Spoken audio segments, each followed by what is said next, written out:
Hey everybody, it's Jason out here in Colorado, out at survival camp.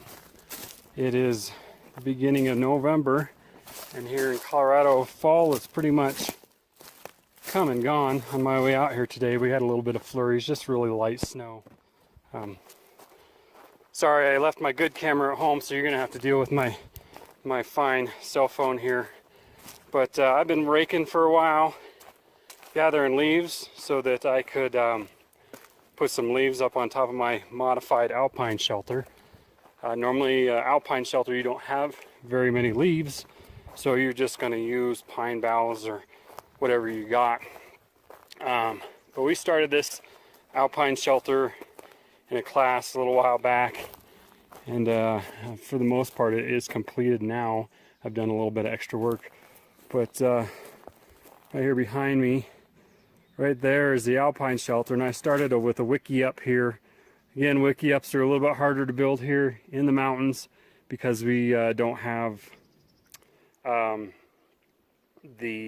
cedar trees, which you see a lot of a lot of wiki ups made out of. So I'm doing mine a little bit different. I'm taking the pine boughs here and I'm weaving them in and out, kind of making a wall. It's more of a break for snow and wind. But here's my modified Alpine shelter. For an Alpine shelter, normally you're going to have an opening on the top so you can build a fire inside, and the smoke can come out. Now, if you watch my original video for an Alpine shelter, that roof had about a foot gap, so the smoke would come straight up. It's basically a double lean-to with an opening in the center. With this modified Alpine shelter, I've got a lean-to on one side. You can see right here that the roof is a little bit lower, and another lean-to on top of it, and they actually overlap one of each other, so when the snow falls straight down, it will not fall in that opening in the top of the Alpine shelter. It's going to hit that top layer, which is over top of this lower layer. Let me walk over here to this side so you can see better what I'm talking about. So you can see there, this one is over top of this layer, so snow coming down won't go in through it. Down on the side here, I've got this side walled off. I had plastic.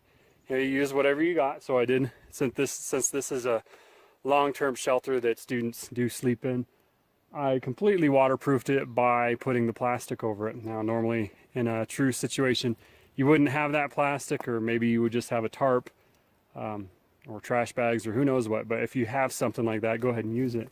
And then with all the leaves I've been raking up, I've been able to get, a good 1.5 feet of leaves on there. All right, so I'm going to walk you inside this shelter real quick so you can see what we got in here. Now, I did a couple different things. On this side behind me, now you got to do a little cleanup. But right here, you can see I've got a raised bed so that heat will go underneath and gets me up off the ground. I got a nice bed of leaves on here. On this side, I didn't do a raised bed, so there I just stacked up leaves. Now, this just shows you can do either way you want. It's best to get up off the ground, so you're going to want to put leaves down. And eventually, I'm going to come in and I'm going to put some rocks in the center here and build a fire pit. Now, this is going to be a nice winter shelter to keep you pretty warm during the winter. As you can see, the ribs on this are really tight together. The more tight you get them together, the more waterproof it's going to be. And it's very important to do that in an Alpine shelter because, again, you probably aren't going to have that many leaves. So, normal situation, if you don't have plastic, you're going to put these as close together as you possibly can. And then the top of it, you're going to put as many pine boughs on top of that as you possibly can. And then any debris that you can find over top of it. But with all the leaves, since it is the end of fall here, I've been raking for quite a while, and I put as many leaves on this as possible. And then just a real quick, here's the inside of that wiki up. It's above me. Got a lot more work to do on that, but that's going to be saved for another day. Well, it's just been a real quick short video so you can see this Alpine shelter, and you can see what we got going on here in survival camp. Hopefully I'll come out here, you'll come out here, and I'll get to show you some of these shelters that we have out at camp. This time of year, November, December, all the way into April, really, in Colorado is our winter, and shelters are really the priority. Excuse me. Shelters are a priority because you know, exposure to the elements can you can perish in as little as 3 hours. You know, and fire, of course, is a big part of it too. But you got snow and wind coming in. Really, you need to get out of the elements. So you need to be able to know how to build a good shelter, an effective shelter, something that's going to keep you dry and warm. But that's it for now.